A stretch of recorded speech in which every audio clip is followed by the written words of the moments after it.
Hello, everybody. Thank you for tuning in. This is Attorney Augustus Corbett, and welcome to the Defiant Lawyers. Each and every Saturday, although today we're doing this on Tuesday, we, the Defiant Lawyers, that's myself, Augustus Corbett, Attorney Augustus Corbett, also known as the Minister of Justice, and my daughter, the Duchess of Justice, Chloe Corbett, Attorney Chloe Corbett. Each and every Saturday, we come to you and provide you legal analysis of trending politics, policies, personalities, and pop culture to empower you with the information you need to defy what is this unjust legal system. Please, if you're not a subscriber, subscribe, like, share, and comment. All right. Again, thank you for tuning in, and we're going to get right into this. And let me give you a warning. This may be a long show because I got a lot to cover, a lot of very important information to cover. And by the way, you all noticed that we were not on this past Saturday. Chloe was out of town, and so I decided to do it today rather than on Saturday. But you see what the topic is. It is understanding and defeating white supremacy. Understanding and defeating white supremacy. Subtitle, or it could be the major title, however you want to do it. How white supremacy tried to destroy Black civilization. Now, this is a part of our Black History Month teaching series. Every Black History Month, we focus on issues related to racial justice or racial injustice, white supremacy, Black equality, full Black equality.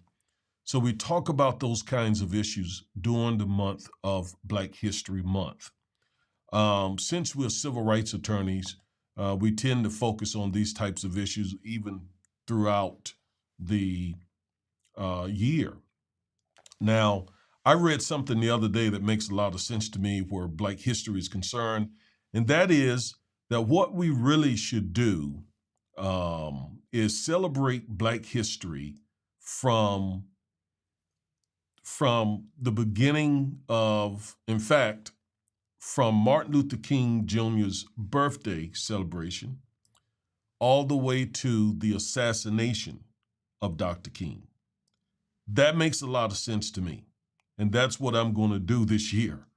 So when Dr. King's birthday rolled around this January just passed, I started celebrating Black History Month, and not just having a celebration, but teaching, remembering, bringing attention to issues that still plague the Black community even to this day. So my celebration will not begin at the end of the shortest month on the calendar. My celebration, my recognition of Black history will continue until April 4th, 2023. I hope you do the same. So let's get into this. Understanding and defeating white supremacy. Most African American people do not understand white supremacy. Most African American people do not understand white supremacy. Most African American people think of white supremacy when they see, for example, the KKK or the Aryan Nation or a Confederate flag. They think of white supremacy as the blatant, mean white supremacists who are out, shouting racial slurs and that sort of thing.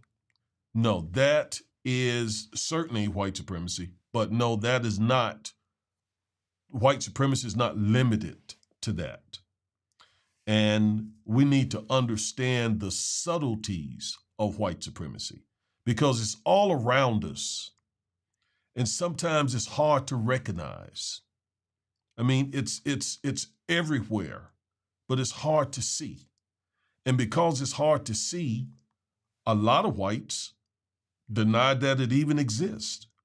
And even some blacks deny that it exists, but it's there. And I'm going to show you how it's there. So that's why the first part of this is understanding and then defeating white supremacy. We can't defeat what we don't understand. So the understanding must come first. All right. So let's begin to try to understand what white supremacy is. What I suggest you do here is take notes, because this is going to be like a class. This is going to be like a class. Now, why am I qualified to teach this class? Well, because first, I am a civil rights attorney. I represent people who are discriminated against by various entities, be it the racist police officer or the racist bank, banking while black.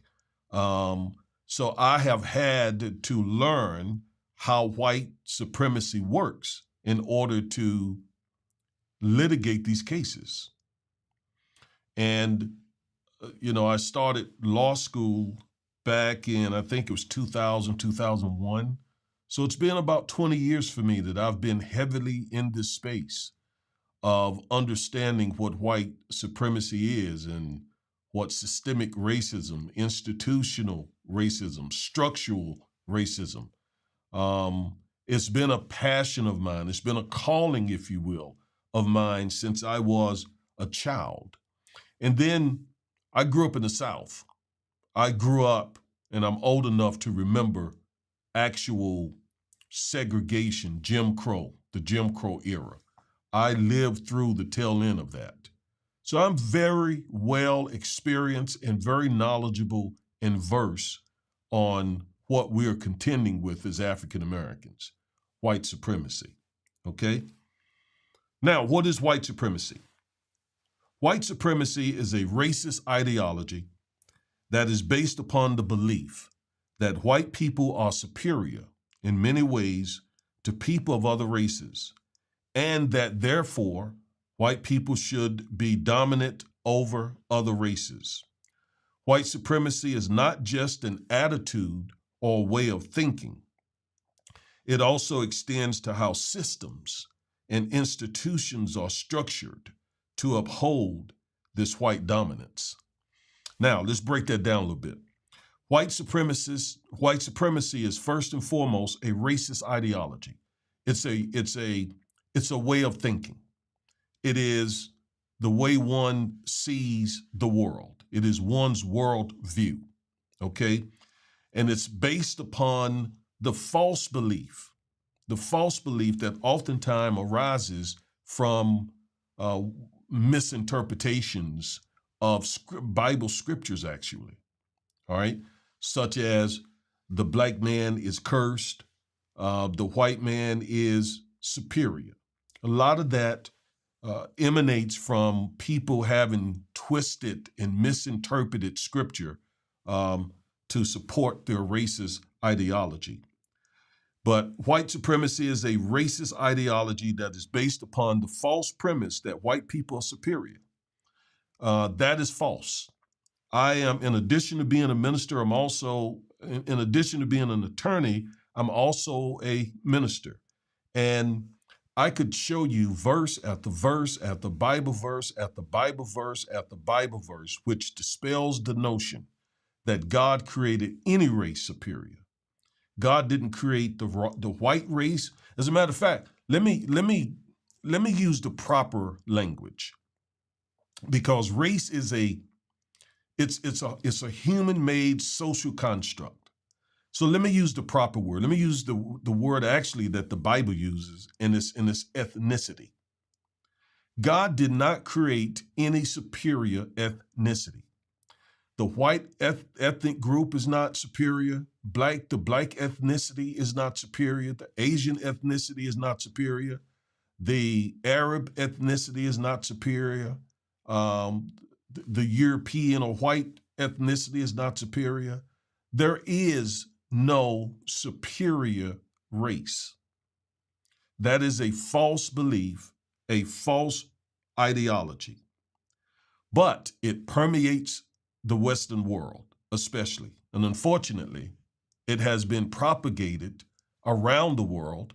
And so many folks around the world believes that the white ethnicity is superior. But it's not true. But it's not just an attitude. It's not just an ideology. It is not just a way of thinking. It also extends to how systems and institutions are structured. Systems like the education system, the healthcare system, the corporate system. All those systems are structured in such a way to support and uphold white dominance. Now, you may have a difficult time seeing this because things are very different than they were 50 years ago, 100 years ago. The symbol of white supremacy during those times would have been, say, a Confederate flag, right? A Confederate flag flying over people's cars or over someone's building at the state houses. Various states at their state houses have or had the Confederate flag. Some states even have the Confederate flag still in their state flag. But that symbol is sort of in the past in the sense of, the government and institutions and systems having that flag flying over their entities, their buildings. No, that's not what you look for now to see white supremacy. What you look for now are the subtle things.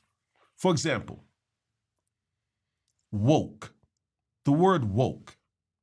The word woke is a white supremacist dog whistle. The word's critical race theory. Again, another white supremacist, if you will, dog whistle. It's sort of an undercurrent. It's a subtlety.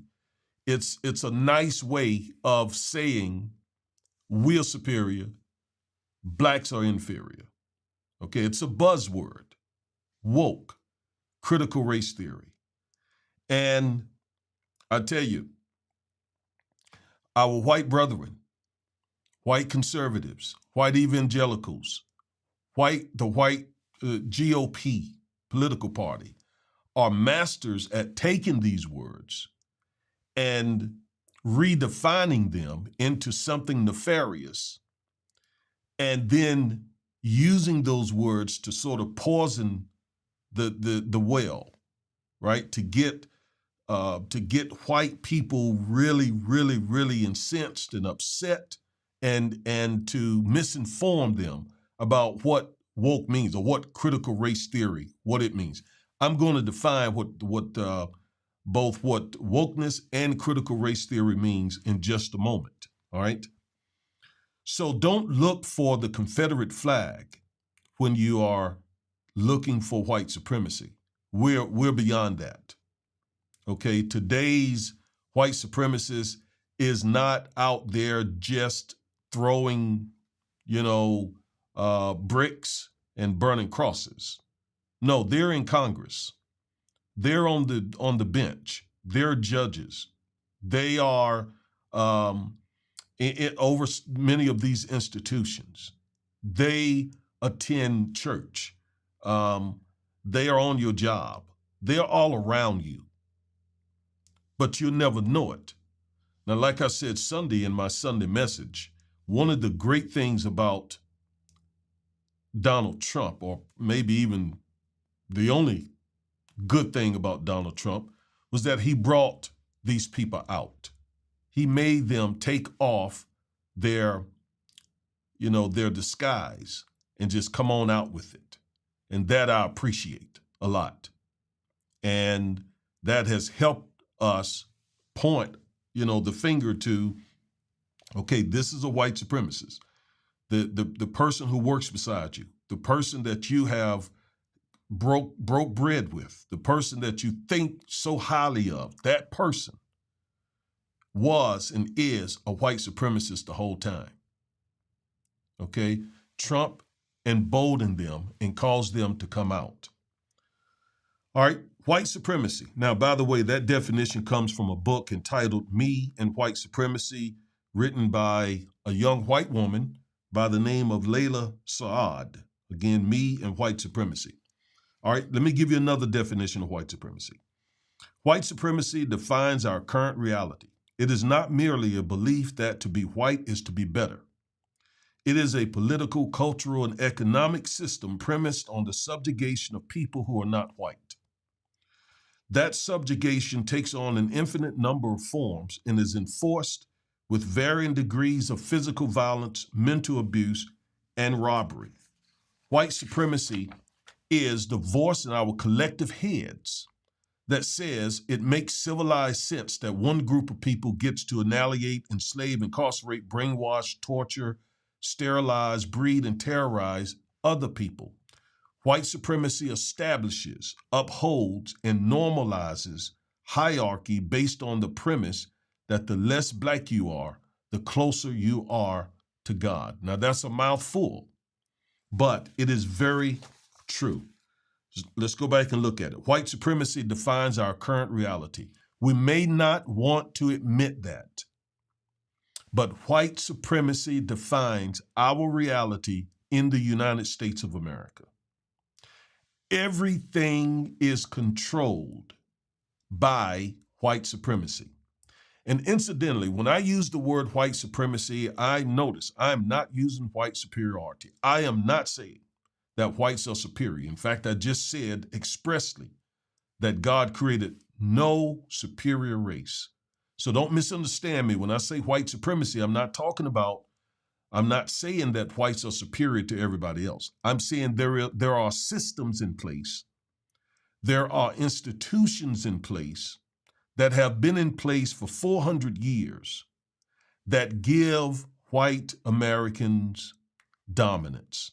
Dominance over the entertainment world, dominance over the government, dominance over the corporate world, dominance over politics, dominance.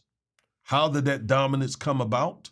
Because of the ideology and practice of white supremacy. So it defines our current reality. And it's not, this definition says it's not just merely a belief that whites are better.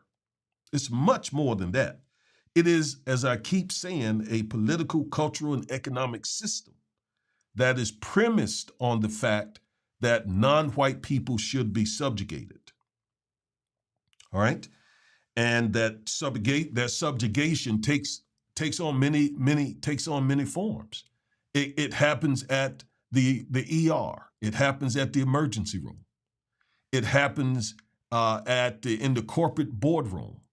It happens in the pulpit when these systems put into practice these procedures.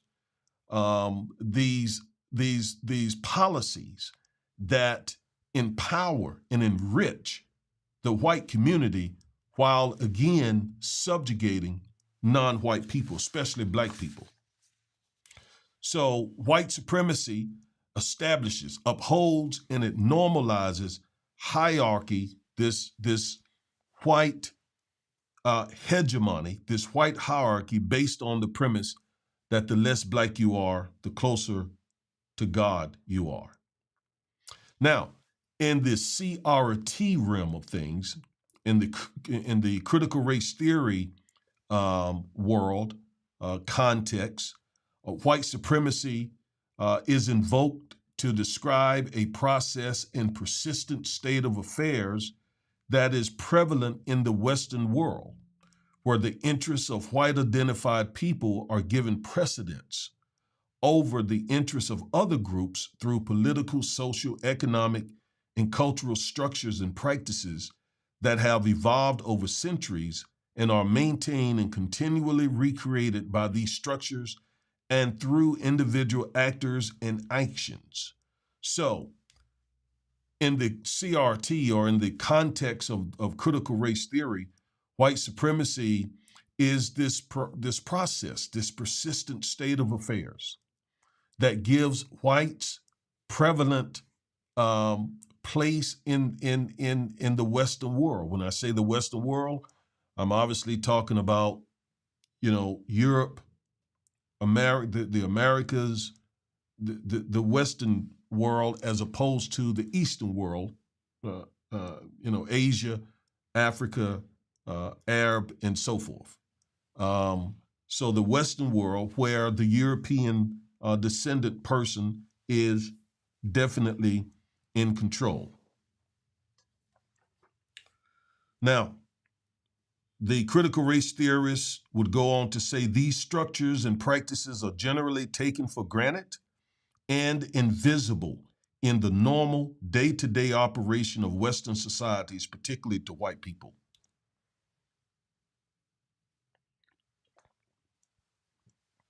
So, white supremacy, as I have tried to say, is pretty much invisible. It's normal. It's normalized. It's like the air. It's like the water in the ocean. It's so normal that we oftentimes overlook its existence. It's like that. I mean, I don't see no one. In other words, no one is calling me the N-word, or at least the only people calling me the N-word are other black people. But no white person is calling me the N-word. No white person is causing me is treating me bad. I mean, a white supremacist, a white person who's benefiting from white supremacists could be the nicest person there is. They are benefiting from the system, from white supremacy, and deny that it exists. So don't base white supremacy on, again, the Confederate flags, the use of the word, the N-word, or how nice people are, or how mean people are. In other words, don't think that because someone is mean, that is the standard. Don't think because a white person is mean, that is the standard of white supremacy. Because again, very nice white people are white supremacists. If they believe that, for example, America should be dominated by the white race, if they believe that and are in support of such practices, they are white supremacists. I don't care how nice they are. I don't care how sweet they are. If they believe that the white race should dominate America and that white people are superior, they are white supremacists. All right? So white supremacy, thus conceived, takes on a more nuanced and wide-ranging meaning than it is ascribed in everyday parlance, where it is usually reserved only to describe the attitudes and actions of extreme racist and right-wing groups and individuals such as the KKK, the British National Party, the Aryan Nation, and so forth. I keep stressing, don't be distracted by those groups, because most of the folks that you deal with in your daily life are likely supportive of white supremacy. It is that normalized. It is just a part of the American fabric. All right? One lady here said, by white supremacy, I do not mean to allude only to the self-conscious racism of white supremacist hate groups. I refer instead to a political, economic, and cultural system in which whites overwhelmingly control power and material resources. Conscious and unconscious ideals of white superiority and entitlement are widespread, and relations of white dominance and non-white subordination are daily reenacted across a broad array of institutions and social settings. The thing that you should see consistent in all these definitions is that white supremacy is the belief, the ideology that whites are inferior, plus the practice of that ideology through the systems that make up a society. Those are the two things that are consistent with all of these definitions. And my final definition comes from Professor Beverly Daniel Tatum, and she says, white supremacy is a system of apparent advantage based on race that benefits all whites, whether or not they seek it. That's succinctly stated, but it's very powerful. White supremacy is a system of apparent advantage based on race that benefits all whites, whether or not they seek it, or even whether they even realize it, is still there. All right? So go back, listen to this again, over and over and over again, so that you can really begin to understand what white supremacy is, so that you can see it for what it is. Because we can't defeat it unless we understand it. We must understand it. And a part of my mission is teaching people what white supremacy is, so again, we can intelligently fight against it, because it's deadly. It is the reason why the average white family has 10 to 20 times more wealth than the average black family. It is the reason why over 400 years of being in this country, African Americans only have roughly 2.5% of this nation's wealth after 400 years. That is because of white supremacy. All right? So it's there. It's just that oftentimes we don't know how to recognize it. Now, earlier, I told you that I would define what critical race theory is. It is very important, very important. And to show you how important it is, I'm going to play a video of Representative Marjorie Taylor Greene, and she's going to define for you what critical race theory is. And then I'm going to give you the correct definition. Watch this.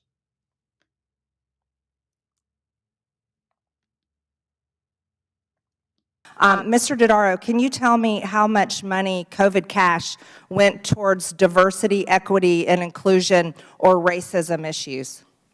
Again, we have not looked at that issue, so I don't know. Oh, geez. Well, I can tell you the Pennsylvania Humanities Council did receive $1.4 million in relief and used it for equity and geographic diversity. I'm not sure how that helped in a pandemic time. Mr. Dodaro, can you tell me how much COVID cash went to CRT? CRT? Critical race theory in education. It's a racist curriculum used to teach children that somehow their white skin is not equal to black skin and other things in education. Yeah. No, I do not know that, but I do know. So did you hear her definition of critical race theory?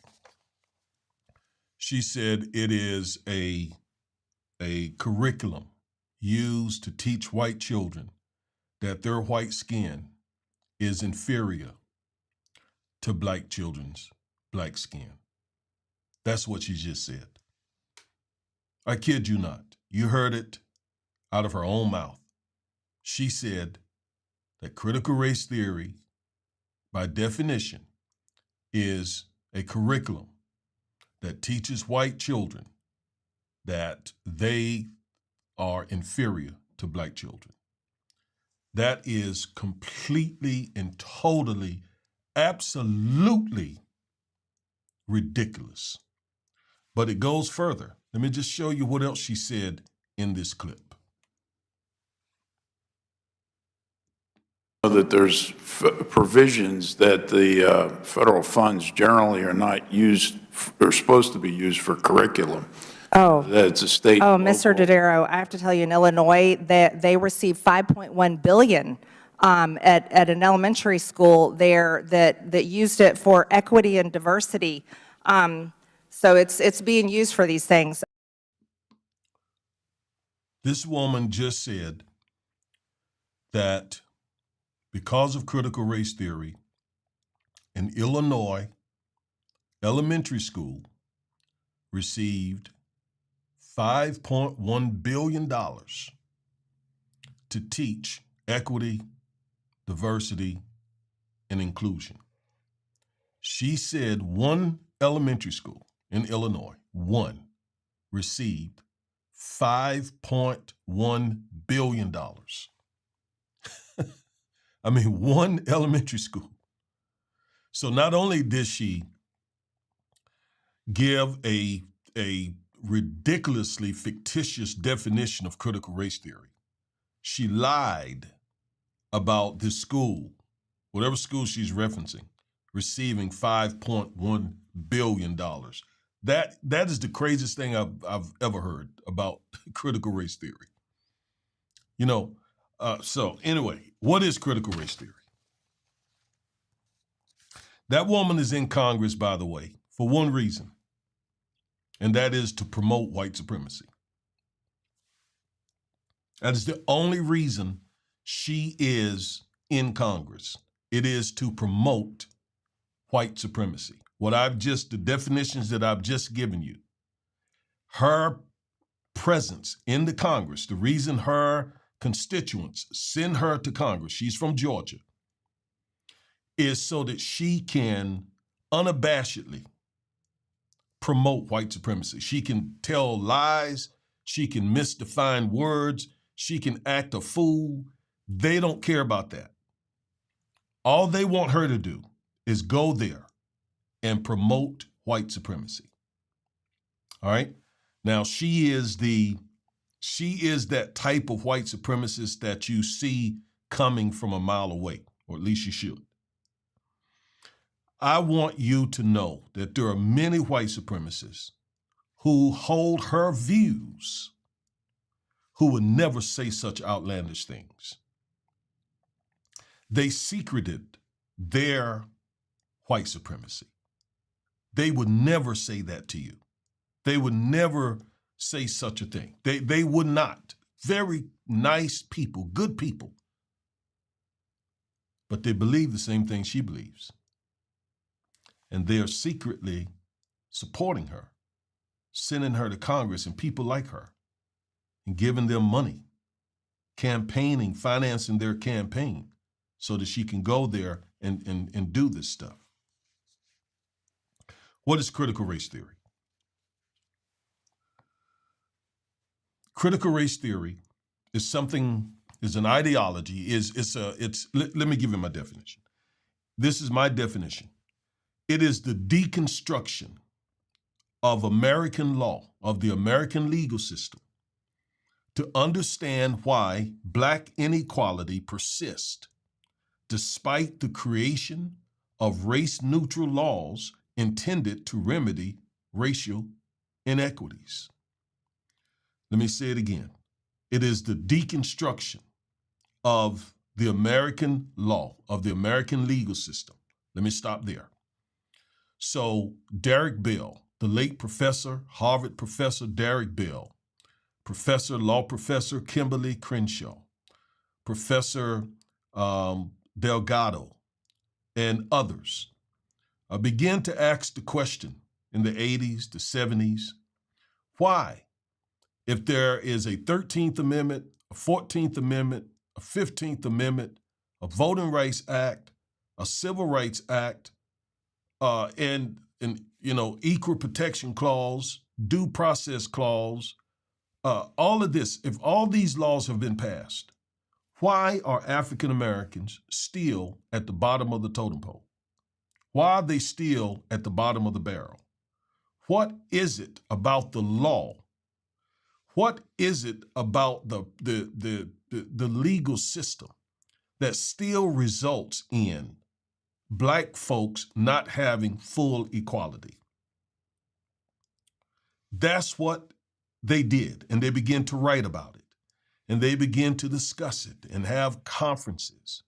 And out of that arose certain findings, certain conclusions. So when I use the word deconstruction, that simply means just tearing something apart, looking at something critically, looking behind the scenes, asking questions. In other words, it is, taking something apart and so that you can understand why it's producing what it produces. That's what critical race theory is. Again, it was started by lawyers, law professors in law schools who were focused on the law. They weren't focused on public education. They weren't focused on any of that. They were focused on the law. Why, if we have these grandiose laws, 13th, 14th, 15th Amendment, Civil Rights Act, Voting Rights Act, if we have, and many others, if we have these laws on the books, why are black folks still not experiencing full equality? That's all critical race theory is. It is not teaching, as Marjorie Taylor Greene lied and said, it is not teaching.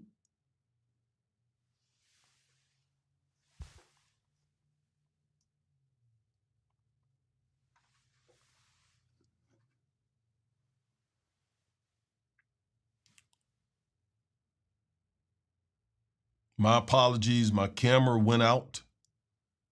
Okay, my camera went out and it may go out again, so I may have to, it's probably the battery.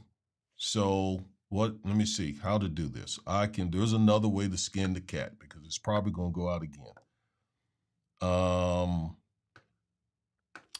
Let's see. Yeah, it's probably gonna go out again.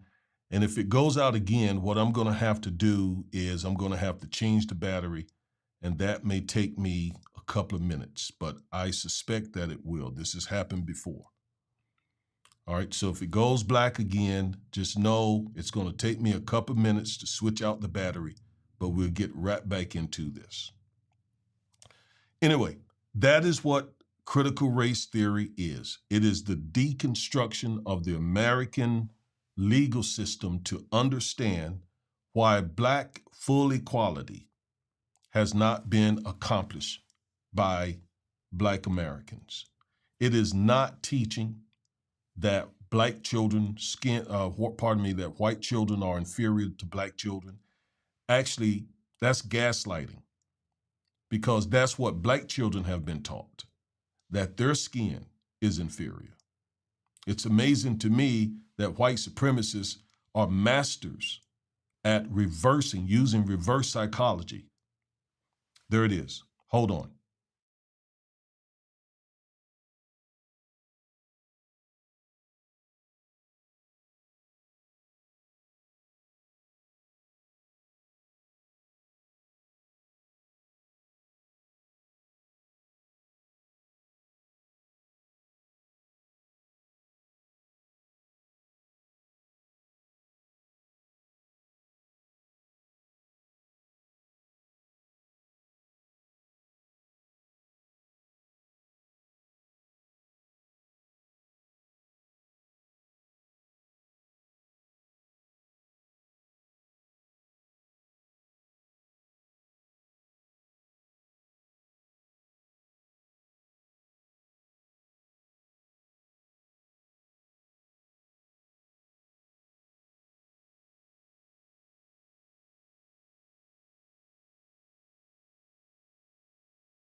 I'm back.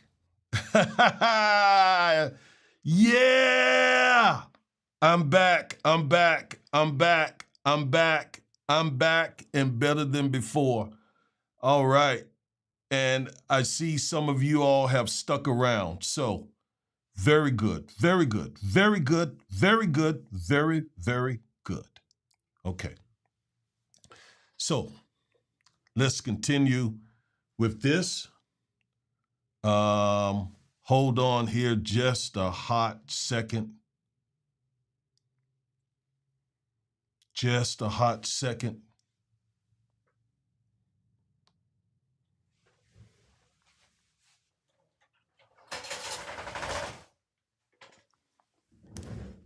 Okay.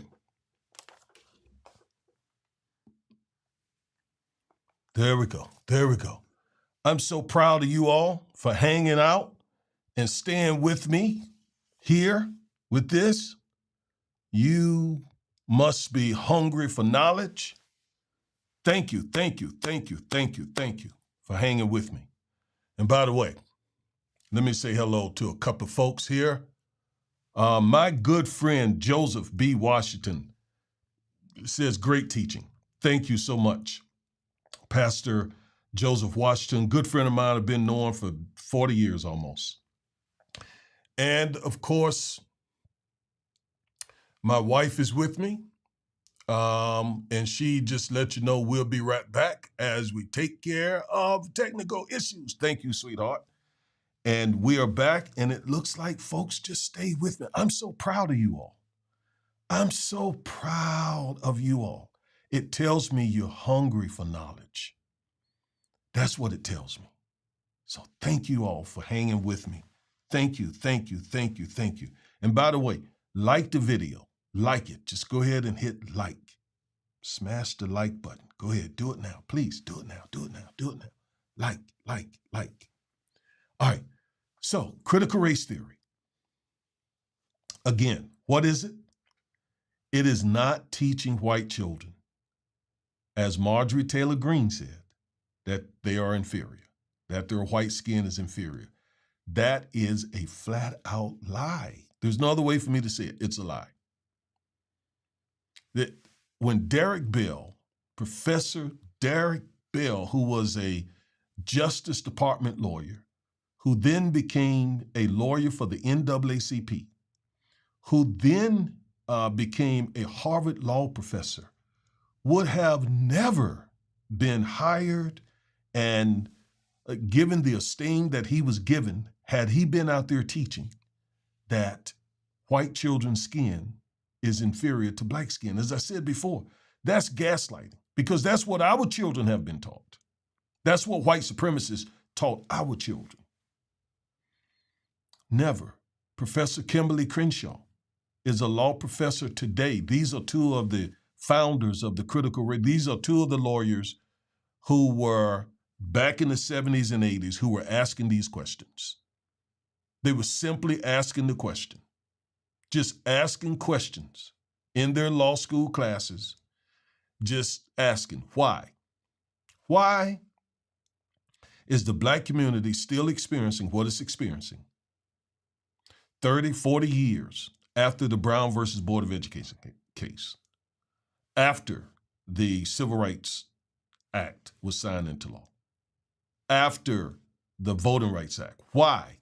Why do blacks still only have 2.5% of the nation's wealth after all these so-called race-neutral laws were passed? That is all critical race theory did. And out of that deconstruction of the American legal system, they enunciated some basic premises, one of which was, and this is what gets white supremacists so, this is one of the things that gets them so stirred up. One of the things that they came up with was the fact that America is pervasively racist. America is filled with systemic racism. So although the laws have changed, although there are some good laws on the books, the systems are still infected with white supremacy. That's what they said. And we see it. We see it with our own eyes. We know that they are telling the truth. All right? Now, the sad fact is, I hope you understand critical race theory better. The sad fact is that white churches are also involved, unfortunately, in white supremacy. And you have to mention this because there are some really renowned, very big, named white clergy who use the Bible to excuse, to cover white supremacy. Professor James Cone said this: "It is a sad fact that the white church's involvement in slavery and racism in America simply cannot be overstated. It not only failed to preach the charismatic word, but maliciously contributed to the doctrine of white supremacy. Even today, all of the church's institutions, including its colleges and universities, reveal its white racist character. Racism has been a part of the life of the church so long that it's virtually impossible for even the good members to recognize the bigotry perpetuated by the church. Its morals are so immoral that even its most sensitive minds are unable to detect the inhumanity of the church on the black people of America." All right? Now, to get more information on that, I would recommend that you go to my church's YouTube channel and look for a series of messages I did a year or two ago entitled White First: How the White Church is the Most Racist Institution in America. Okay? Yes, I taught that message, and it was named just that because I pull no punches. Okay? I speak boldly. All right? Now, what I want to do now is I want to show you white supremacy in operation. I'm going to show you how it actually works. I'm going to give you an example of a city that shows clearly how white supremacy works. Okay.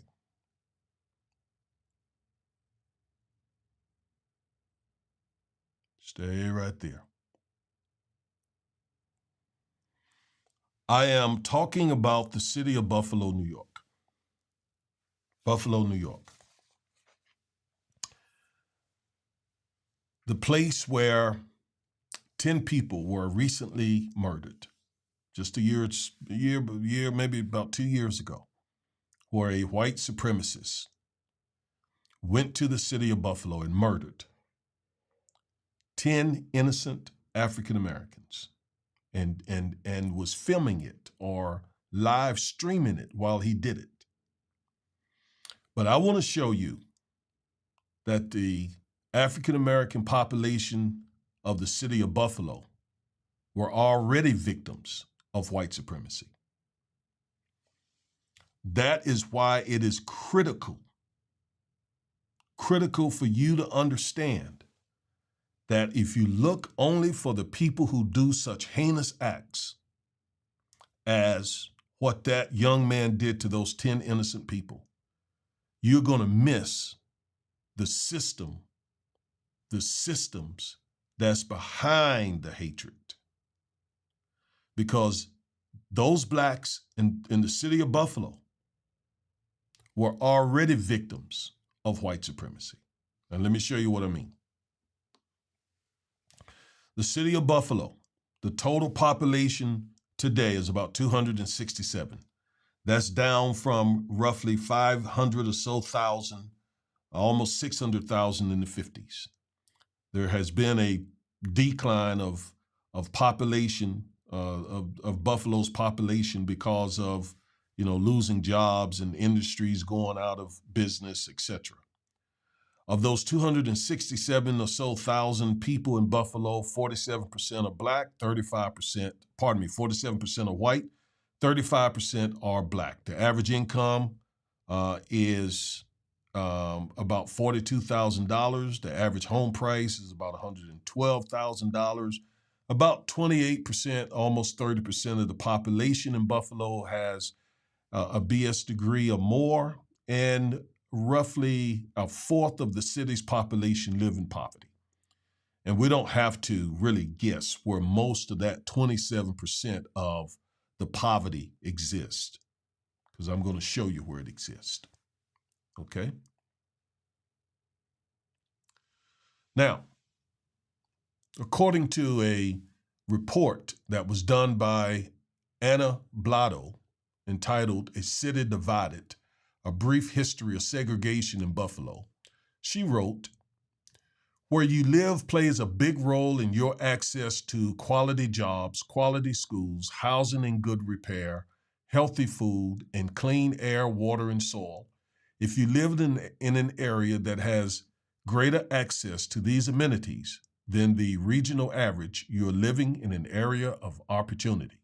In the Buffalo, Niagara region, over 60% of white people live in an above average opportunity area, while only 10% of black people live in such areas." I don't know about you, but when I read things like this, they jump off the page at me. Because this is data. This is not anecdotes. This is, no matter what people tell you, this is reality. You see, I guess maybe as a lawyer, I'm trained to deal with facts and not emotions. Facts. When we present a case to a jury or to a judge, we got to present facts, not conclusory statements, not emotions, but judge, jury, here are the facts. Here is the evidence. So when I read something like this, that settles it for me. That settles it for me. 60% of the white population in the Buffalo, Niagara region live in those above average opportunity areas. Those are the areas where you have quality jobs, quality schools, good housing, healthy food, clean air, water, and soil. 60% of white people live in those kinds of areas. Only 10% of Buffalo's population live in such areas. Again, those are facts. Those are facts. And so you have to then ask the question, why is that the case? Why is 60% of whites, and by the way, we just read only 47% of the population of Buffalo is white. Why is 60% of that 45% white population, disproportionate in other words, overrepresented in the good areas where all the jobs are, all the good stuff is where the air is clean, you're not breathing stuff that's giving you cancer, you're not drinking water that is giving you leukemia. No. They live in that side of town. The black folk, only 10% of the black folk live in those kinds of places. The other 90% live in the places where there are no good jobs, where the water is dirty, the air is dirty, okay? There's no grocery store. Why is this? Why is this? Well, Buffalo is a microcosm that we can look at to see how this came about. Because what you're seeing when you read this information, you are seeing white supremacy.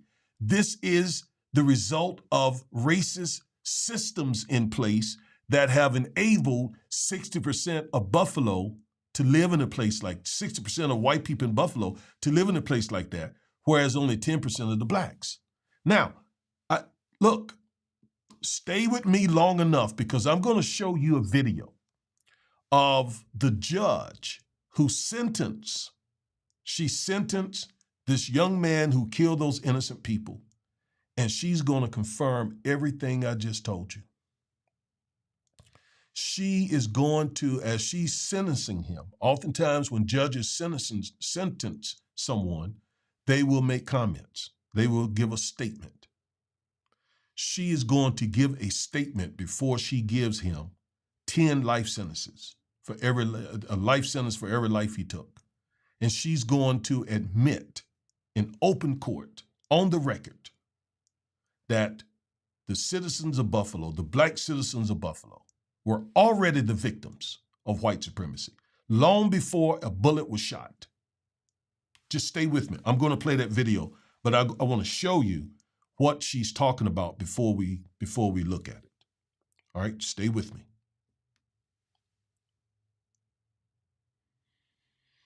All right, City of Buffalo, economic breakdown. White people are overrepresented in the suburbs, while 85% of black Buffaloians live in the City of Buffalo, east of Main Street, in the Maston and Ellicott districts.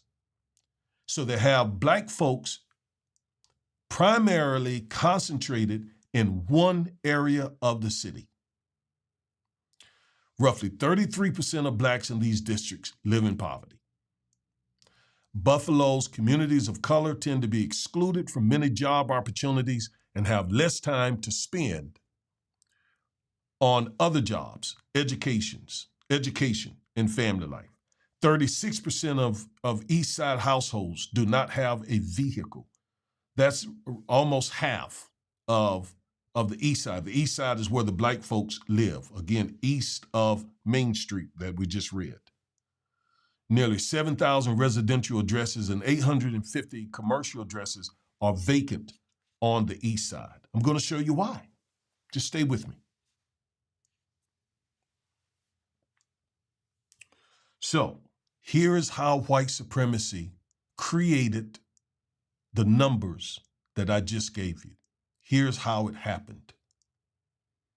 All right, so first, from 1619 to 1865, when slavery ended, whites created the American slave system that enslaved African Americans as chattel. So we got to start there. Nearly every African American family, person in this country are descendants of slavery. There have been some that have immigrated here from Africa, where they are not enslaved, and there were a few African Americans who gained their independence before slavery ended. But for the most part, African Americans were enslaved and chattel property under the law for about 250 years. Slavery ended, but that didn't stop the oppression because white supremacy created the Jim Crow system, which continued the subjugation of blacks. All right. Now, to escape Jim Crow and all its issues, many blacks migrated up north. That happened in my family. My biological mother, left North Carolina and moved to New York City, where I was born. All right. I was raised, she took me back to Carolina, her home state where I was raised. But several of my uncles and cousins moved to New York in large measure to escape Jim Crow. All right. Now, what did white Northerners, what did white Northern supremacists, white supremacists in these northern areas do? What did they do with the influx of all these blacks? Well, first, they created racist zoning laws and restrictive covenants to relegate blacks to specific sections of town. All right, racist zoning laws. Let me talk about that a minute. Zoning laws determine how property in a city can be used. And there were racist zoning laws in these northern cities that made it illegal for blacks to live in certain parts of town. So these zoning laws could say blacks cannot live in this zip code or in this zone. Blacks were only legally allowed to live in this area. There were actual zoning laws that said that. Well, eventually, the U.S. Supreme Court ruled that those racist zoning laws were unconstitutional. And that was pursuant to the 14th Amendment, possibly the 15th Amendment, or the Fifth Amendment, pardon me. And because we had gotten those laws or additions to the Constitution approved and passed, we were able to get those racist zoning laws overturned by the court. But they didn't stop with that. Then they created restrictive covenants. What is a restrictive covenant? A restrictive covenant is language that whites would put in deeds that essentially said, if you agree to buy my house, or before I agree to sell you my house, you must agree to abide by this restrictive covenant. And that restrictive covenant would have language that basically says you can never sell this house to a black person. You can never sell this house to a black person. Before I will sell this house to you, you must agree to this restrictive covenant. Otherwise, I'm not selling it to you. What was the effect of that? The effect of that was to keep white neighborhoods white and to keep blacks east of Main Street in the city of Buffalo. This is the system of white supremacy. This exists. I don't care how many people deny this, black or white, conservative, evangelical, Republicans, I don't care how much they deny this. This happened. I learned it in law school. I sat in law school with my mouth dropped because I had never heard of a restrictive covenant. I was 39 years old when I went to law school. I never heard of all of this. And now I'm sitting and learning all the ways that white supremacy has used the law to subjugate African Americans. So you see the reason for my passion? Can you understand why I'm so committed to this? All right, let's go back. So those racist zoning laws and restrictive covenants were used to relegate blacks to a specific section of town. Eventually, the U.S. Supreme Court overturned restrictive covenants. So they too today are unconstitutional, although there are probably some that still exist, and there are probably restrictive covenants that are executed with a wink and a nod, if you follow what I'm saying. All right. Anyway, after the zoning laws and restrictive covenants were ruled unconstitutional by the U.S. Supreme Court, whites created housing projects to confine and concentrate blacks in targeted living spaces. So go to any northern city, any urban, large northern city, and you will see these communities of housing projects that oftentimes will have 20, 30,000 people in them or less, but huge housing projects to concentrate blacks in certain areas. Like I'm familiar with Brooklyn, right? So you got certain parts of Brooklyn that black folks are pretty much relegated to live in. And I'm gonna show you another reason why in just a second. Certain other parts of Brooklyn, they cannot live in those areas. there's going to be some problem. You got a few who can, but when too many come, they're not going to have it.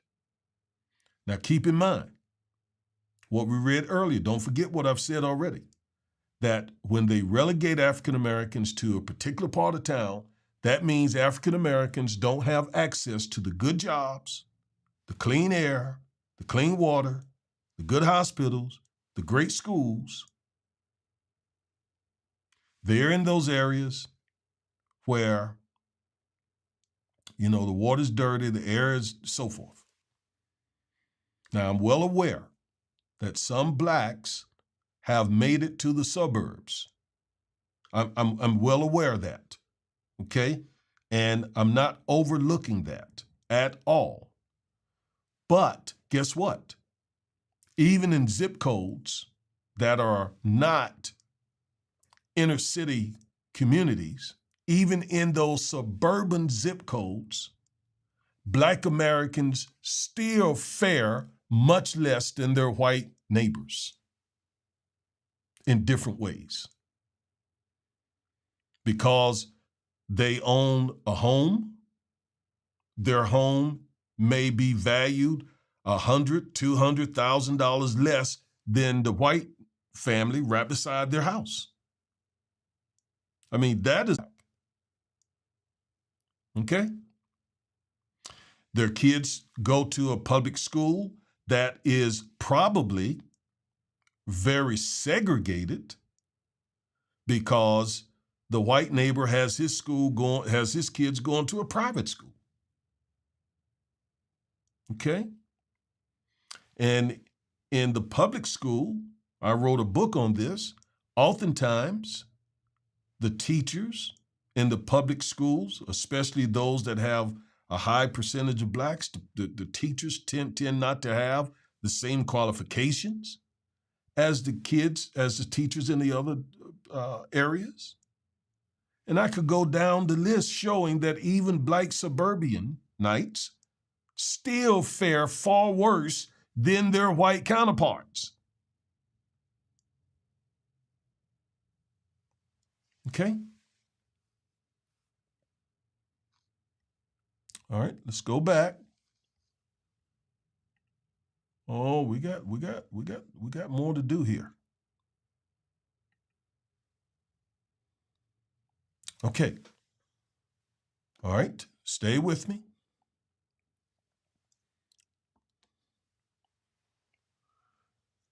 And then there's this practice of redlining. Redlining. What is that? Well, this is how white supremacy works. Let me show you this. All right, this is a map of the city of Buffalo. This is a map of the city of Buffalo.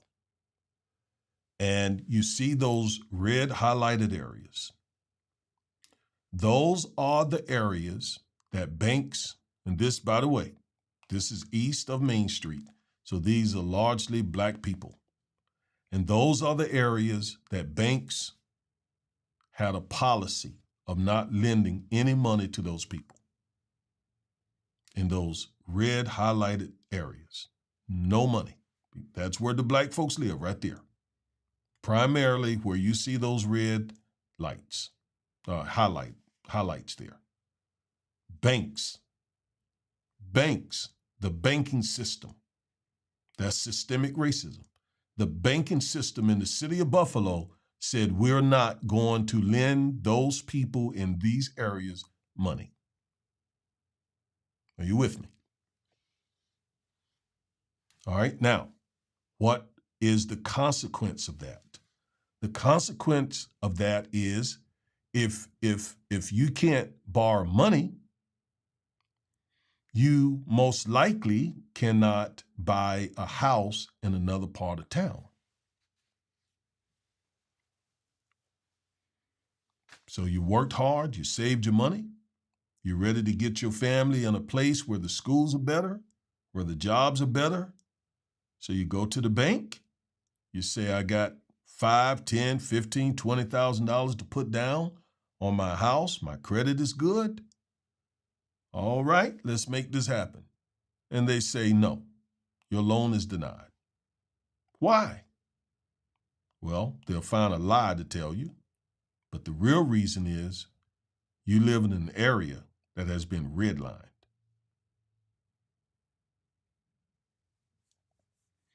What is the result of that?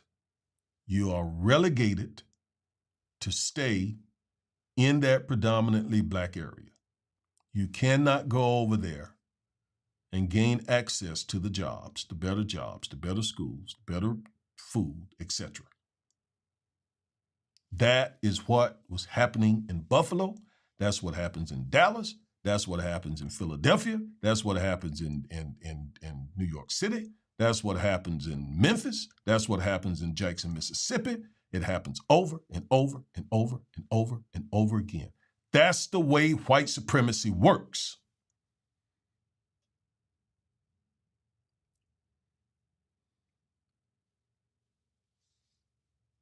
Okay?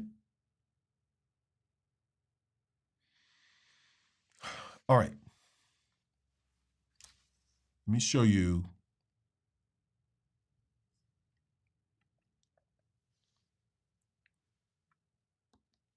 This is the young man who murdered those 10 people and received 10 life sentences. Before he was sentenced, the judge rebuked him harshly and admitted some things about the city of Buffalo. Before I play that video, here are the consequences of the white-created black inequality in the city of Buffalo. Joblessness and unemployment. Why is that? Because white companies are not going into the east section of the city of Buffalo and put a company in there, put a business in there. They're not going to do it. Concentrated poverty because of joblessness and unemployment. Ineffective schools, broken families, mass incarceration, health disparities, food deserts, environmental racism, all the result of white supremacy. I just showed you the system that they used over the years to keep black Americans from escaping those areas. Now, with that said, I'm going to take you to this judge. She is going to give a statement. She's going to admit everything that I just said. You watch this. And that will be the end of this broadcast today. Thank you for hanging out with me. I trust that you learned some things. Again, if you're not a subscriber, do so. Like, share, and comment on the video. I see your comments up here, but I'm going to take you now to this video, and that's going to end our show for today. Thank you very much. Either in writing or in open court here today. It is very meaningful to me, and I believe that it is important for the defendant and the world to hear what you have to say. I am very sorry for your losses and the pain that you feel. I would like to recognize the heroic officers of the Buffalo Police Department who, without hesitation, ran towards the danger of an active shooter call, swiftly and professionally stopping and containing the defendant and putting an end to his evil rampage. Thank you. I have spent a lot of time thinking about this case, our community, our nation, how we got here, and where we go from here.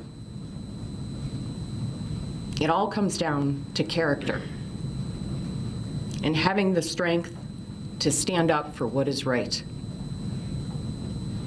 Our character is not defined by the good and easy times. It is defined by the hard and challenging times. And often, our character is revealed not necessarily by what we say, but by what we do. I am both immensely proud of and grateful for the way Buffalo has rejected the evil and hate that was inflicted on our community.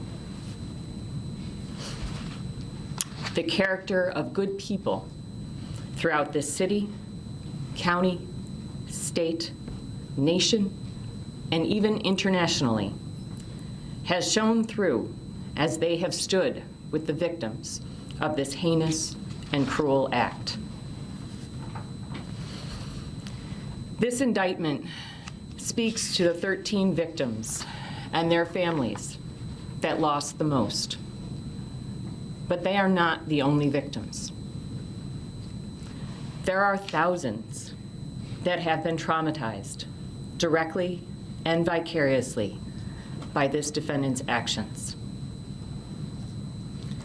We have seen the community turn out in support and are seeing signs of much needed change in East Buffalo. It is a testament to the power of love and compassion to overcome evil and hate by turning pain into purpose. But it is just the beginning. We have a long way to go. This hateful act and other similar hateful acts across the country, motivated by white supremacy and replacement theory, are a reckoning for us as a nation. The ugly truth is that our nation was founded and built in part on white supremacy, starting with the treatment of Native Americans by the first European settlers, to the cruel, inhumane, economic engine, nation-building practice of slavery, to indentured servitude, to Jim Crow laws,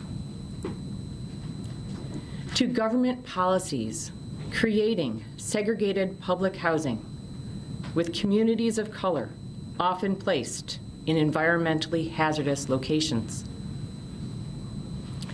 to the manner in which expressways were built, dividing urban neighborhoods to create easy access to government-subsidized developments in the suburbs with restricted covenants prohibiting the sale of suburban homes to African Americans, to redlining practices in communities of color, further devaluing those neighborhoods, to the GI Bill, a well-deserved financial boon to our servicemen, unless, of course, you were a serviceman of color, to the war on drugs and mass incarceration, disproportionately of men of color, to the school-to-prison pipeline, to inequities in education, employment opportunities, and compensation, to the existence of food deserts and inadequacies in healthcare. Our history is replete with both individual and systemic discriminatory practices, many of them still firmly in place today. In fact, it is these very policies and practices that contributed to and made this atrocity possible.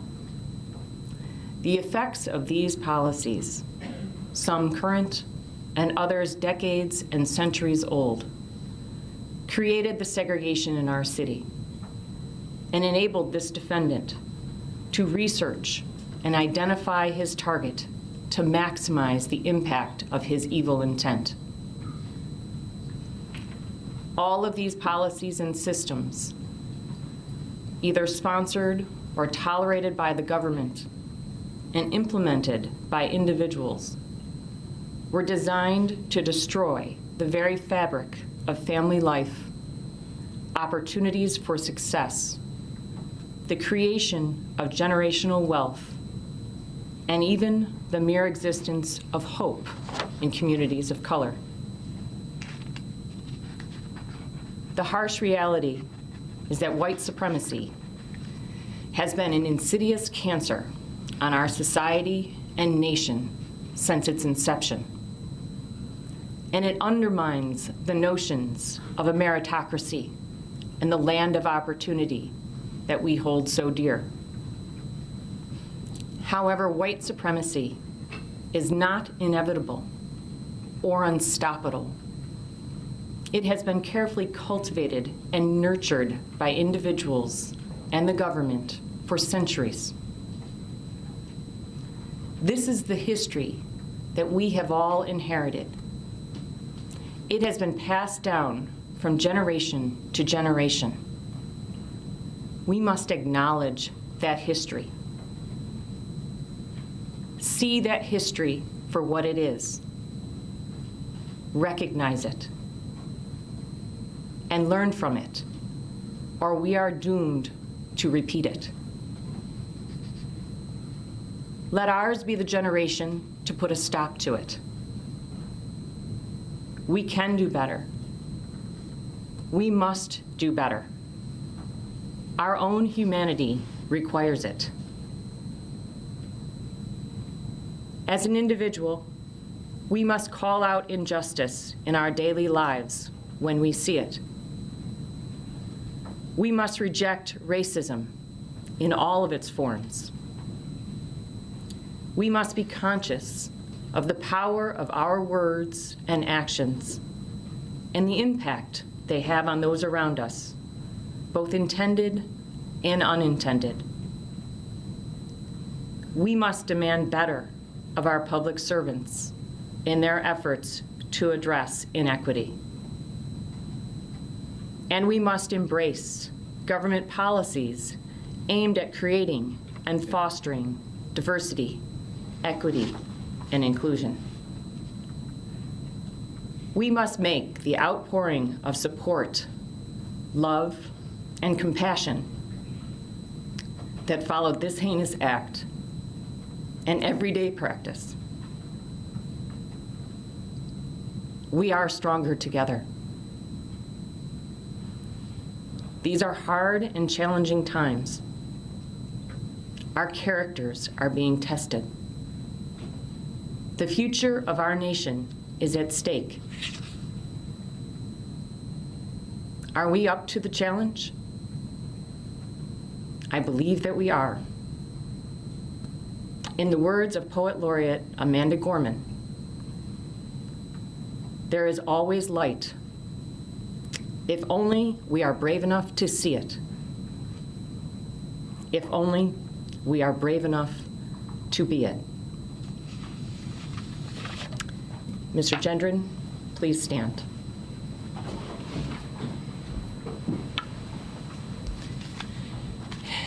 There is no place for you or your ignorant, hateful, and evil ideologies in a civilized society. There can be no mercy for you, no understanding, no second chances. The damage you have caused is too great, and the people you have hurt are too valuable to this community. You will never see the light of day as a free man ever again. It is the judgment of this court for your conviction under the first count of the indictment, a domestic act of terrorism motivated by hate in the first degree, an A1 felony, that you be sentenced to life imprisonment without parole. Under the second count of the indictment, murder in the first degree, for the murder of Roberta Drury, a vibrant 32-year-old young woman, a daughter, a dedicated sister and friend, I am imposing a sentence of life imprisonment without parole. Under the third count of the indictment, murder in the first degree.